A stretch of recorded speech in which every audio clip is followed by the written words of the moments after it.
Yo, what's good, YouTube, man? It's Gary with another Fan TV. Back at you on the video. At the content of this video, go smash that like button. At the content of this channel, go and subscribe, man. Look, so Ravens versus the Bears tomorrow. The Ravens back from a bye week, right? They're trying to start this run. They're 1-5.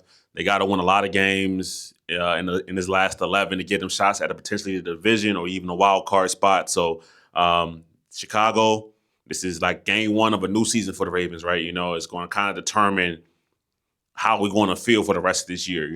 So let's get right into it. Let's talk about the injury report and and the Bears and things like that, right? So as far as the injury report for the Ravens, it's actually a lot of good news. This is the healthiest the Ravens have been in quite a long time. You got guys that are coming back: Shadopia Awuzie, Zay Flowers.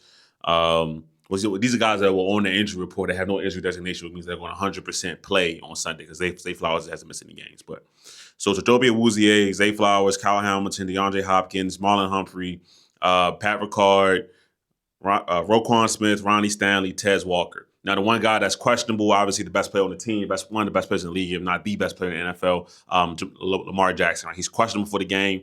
I just saw a report that just came out saying that he's kind of a true game time decision, right? So there is a chance that the Ravens play Tyler Huntley tomorrow, right? Now, I'm very hopeful that it is Lamar Jackson. I'm trying to be optimistic that it is Lamar Jackson because that was one of the words that was used in the report that came out that the Ravens are optimistic that Lamar Jackson will play.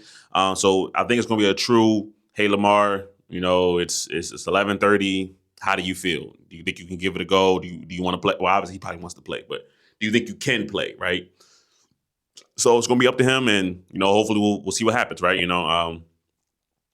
But Lamar Jackson playing is the biggest key for the Ravens. It is also nice to see that they have a lot of guys coming back, especially Pat Ricard. It's a shame that the Ravens have to rely on a fullback to be able to pass block, to be able to do effectively run block in some ways. But Pat Ricard is that important to this team when it comes to blocking, right? It's as crazy as it sounds, right?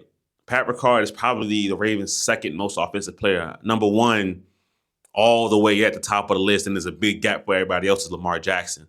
But Pat Ricard, it's probably the second most important player. If you think about it, how differently this team plays when he's in there and he can effectively block.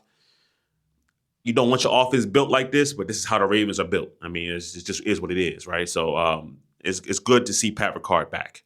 All right. Now for the Bears are a little bit more banged up, honestly. Kyler Gordon is out. Tyreek Stevens is out. That's two of their cornerbacks. Actually, three of their cornerbacks is going to be out because Jalen Johnson, their top cornerback, he's been out for quite a while, so he's not going to play. Roshan Johnson is out, one of their backup running backs.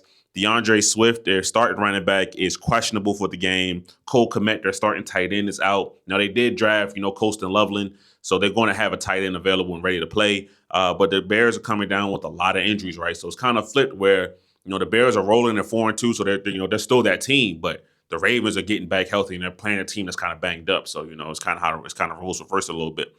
Now let's get into the rest of it. All right, so last three games for the Chicago Bears, like I said, they're 4-2 on the season. They won 4 in a row, so that means they're 3-0 in their last three games. They beat 25-24 W versus the Raiders, 25-24 W versus the Commanders, 26-14. Excuse me. W versus the New Orleans Saints, right? So they lost their first two games of the year.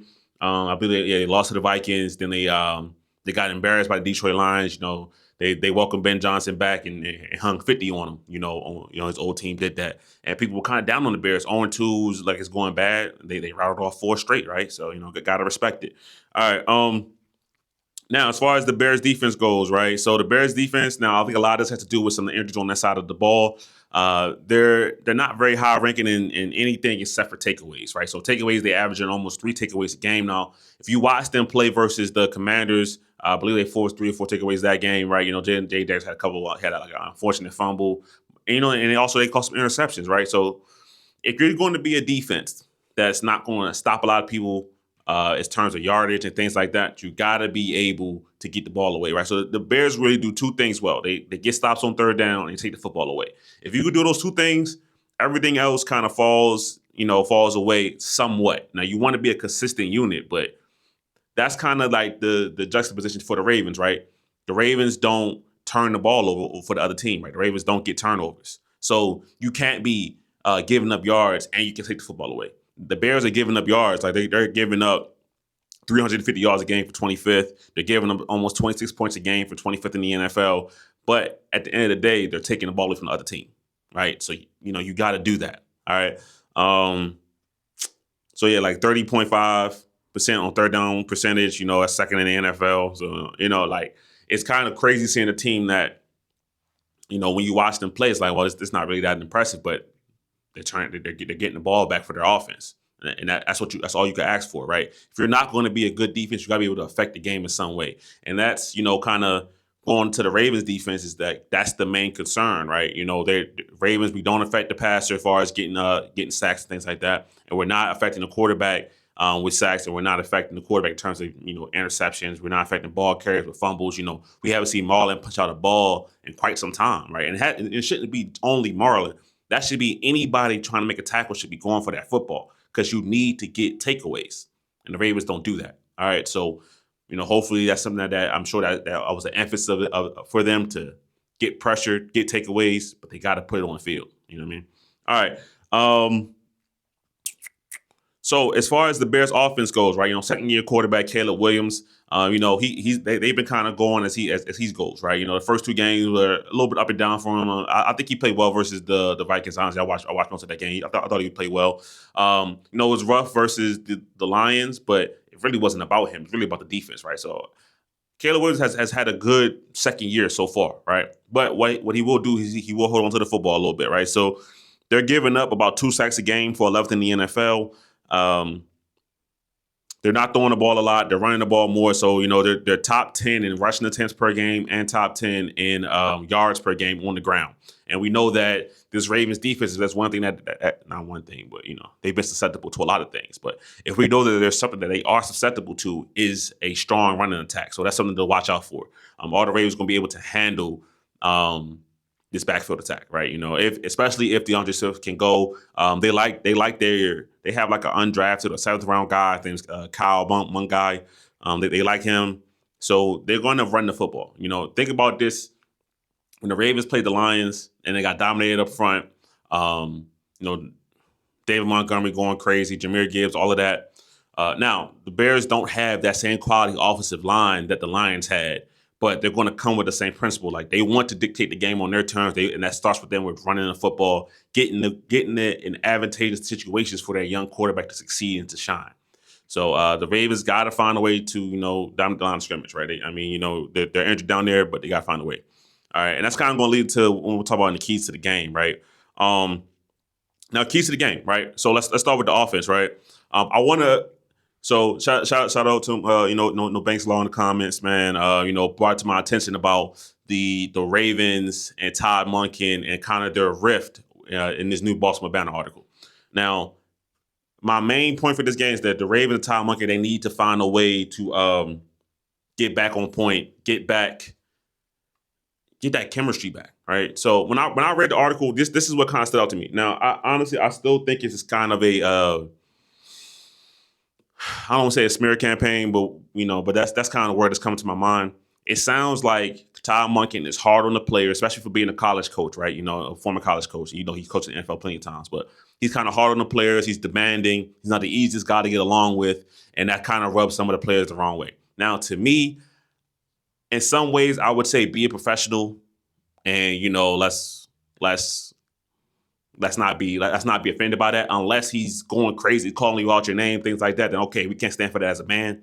But if he's just coaching you hard, I would say, come on, man, y'all need to be coached hard. Y'all not executing up front, right? Now they also said that now something that is true that the whole they're trying to spread around too much thing, and it's caused confusion, which I don't really see how that's an issue when a lot of targets are going to Zay Flowers. So who are we spreading the ball to? Who are we spreading the ball around to exactly? A lot of targets are going to Zay Flowers. A lot of carries go to Derrick Henry. Now, Derrick Henry comes to the field too much. Now, that part I agree with, right? I've been saying that if Justice Hill is not going to play up to the level that he played last year, he doesn't need to be playing as much, and he's playing too much. Derrick Henry needs to be playing more. And obviously that leads into predictability, because if Derrick Henry comes up the field, you're more likely to pass the ball with Justice Hill than you are to hand it off to him, right? That's why a guy like Keaton Mitchell, though he might not be the pass blocker that Justice Hill is, at least he's a threat out the backfield and with the ball in his hands as a ball carrier. So, but regardless of all that, the Ravens and Todd Monken in this office has to find a way to meet in the middle and get back on point. All right. The Baltimore, like I said, the Baltimore Battle article. If y'all want to read it, go ahead. To me, it sounds like a lot of excuses. Some of it is valid, but to me, it sounds like a lot of excuses. I'm just gonna be quite honest with you, right?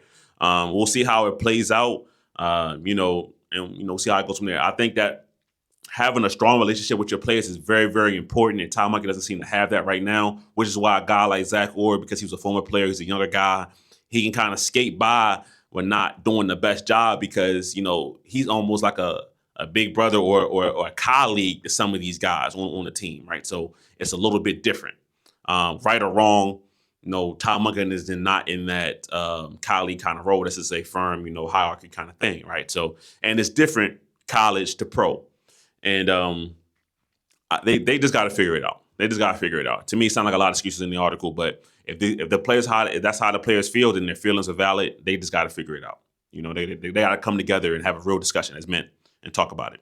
Then lastly about that about the offense is simplify the offense. Hey, if you feel like it's too many people being spread around, then let's focus on Bateman. Let's focus on Zay. Then let's focus on Derrick Henry staying in the game. Hey, if the complaint is we're doing too much, then let's dumb it all the way down. Then let's do that. We'll see what happens with that. Now for the defensive side of the ball, right? Zach Orr mentioned that he's been working on pressure plans throughout this bye week. This kind of reset period for the Ravens. I need to see those pressure plans put into action, right? That's number one because, like I said earlier, Caleb Williams will hold the ball. He will give you a chance to sack him, right? He's a playmaker. He's an extender, right? Ben Johnson has a very nice, structured offense, right? But when plays break down, Caleb Williams ain't just going to throw the ball away, right? He's going to try to run around, make a play. He has a crazy arm, and he believes in his arm as well as he should, right? So the Ravens have to take advantage and make opportunities of getting him to the ground, right? Because he's going to give you chances to sack him, right? Can you convert that? Can you convert those pressures into sacks and get him on the ground? Can you do that? Can you convert those pressures into incompletes because you got him off his spot, you made him rush his time in, whatever? The pressure plan for Zach Orr, because the Ravens, they're making it very clear, right? They don't really believe in getting home before. As much as that's really the formula to win a championship is to be able to get home with 4, the Ravens just don't believe in it. So they want to say, how can we affect the quarterback with design blitzes and send blitzes? So if you're going to live in that world, I need to see it be effective. All right. Like I said, I don't think that's the most effective way. I think that is one of the ways to do it. A good defense can get home with 4, and they can also send blitzes that confuse the quarterback at the same time. They can do both, right? Just leaning on one or the other can leave you exposed, but especially leaning on send pressures will definitely leave you exposed, right? I'd rather have a great 4 or 5 man pass rush than saying, oh, we can confuse the quarterback all day long. Because in the playoffs, when it gets down to it, you're going to need to be able to get after the quarterback with 4. And it happens time and time again for the Ravens where that's one of their biggest issues is that they cannot get after the quarterback without sending the house. And that leaves you exposed in the playoffs. You're going against great teams. They expose those flaws. So simple as that. All right. Also, lastly is win the point of attack. Talk about the Bears run game. The Bears run game is for real. They're averaging almost 130 yards on the ground. Ben Johnson, obviously, one of the architects of that Lions offense, him and Dan Campbell working together. They're going to want to run the football, right? Ben Johnson has brought that same mindset to Chicago with him. So the Ravens, I know have Matabike and things like that, but you guys like John Jenkins, they've called up CJ Okoye, Travis Jones, obviously, most importantly, you got to win the battle at the line of scrimmage and push these guys off the football. If the Ravens don't do that, they're not going to be able to win this game because they're going to get the Chicago Bears short. If Caleb Williams can operate in 2nd and 3 and 2nd and 4 all day long, you're making it easy on him, right? Give him some opportunities where he has to get 3rd and longs, right? Has to operate on 2nd and 8, right? Make him have to earn it out here. Don't nothing easy, right? And that starts with stopping the run. It really does. All right. And then lastly, get out of here. XFactors, man. The XFactors is the Ravens' 2 most important offensive players potentially are returning on Sunday, right? Lamar Jackson, number 1, as I said before, and Pat Ricard. It's crazy to say that the Ravens fullback is probably their 2nd most important player, but if you look at how everything goes, how everything is structured, how everything lines up, no matter who the OC is, apparently, they want to have a run game, a pass blocking protection plan where Pat Ricard is heavily influenced in that game, right? And listen, man, I like Pat Ricard. He's done a great deal for the Ravens. I said this repeatedly. I wish the offense wasn't built around a way that a fullback has to be so vital to your pass protection, but that's where the Ravens currently stand. And honestly, I truly believe that with Pat Ricard back, you will see a better pass blocking. Now, you won't see that still can't cover up Voorhees and Falele. They're going to miss a couple plays here and there. That's still, he can't cover all that up, but he can make some things better. All right, so that's going to be the X factor, right? And then, obviously Lamar Jackson. Lamar Jackson is the ultimate X factor, right? So 2-time MVP, should have been 3-time MVP. He's going to be, hopefully, we're hopeful that he's going to return and, help the Ravens, get back on track. That's what it's all about. So those are really the two main X factors for this game, right? The Bears are coming in a little banged up. The Ravens are potentially coming back, to close to full strength, right? The Ravens are really going to be at full strength if Lamar Jackson is playing, right? So,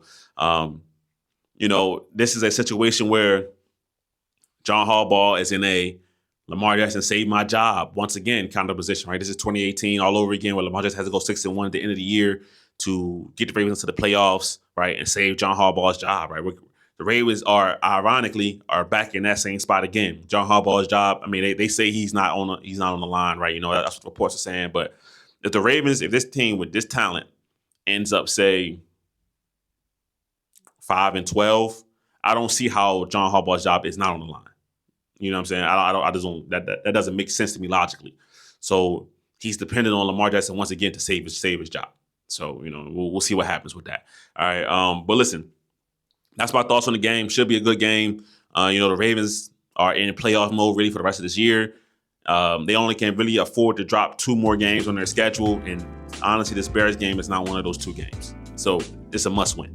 All right, but that's my thoughts on the game. Obviously, give me your thoughts in the comments, man. But it's Gabriel to the Fan TV. I'm out.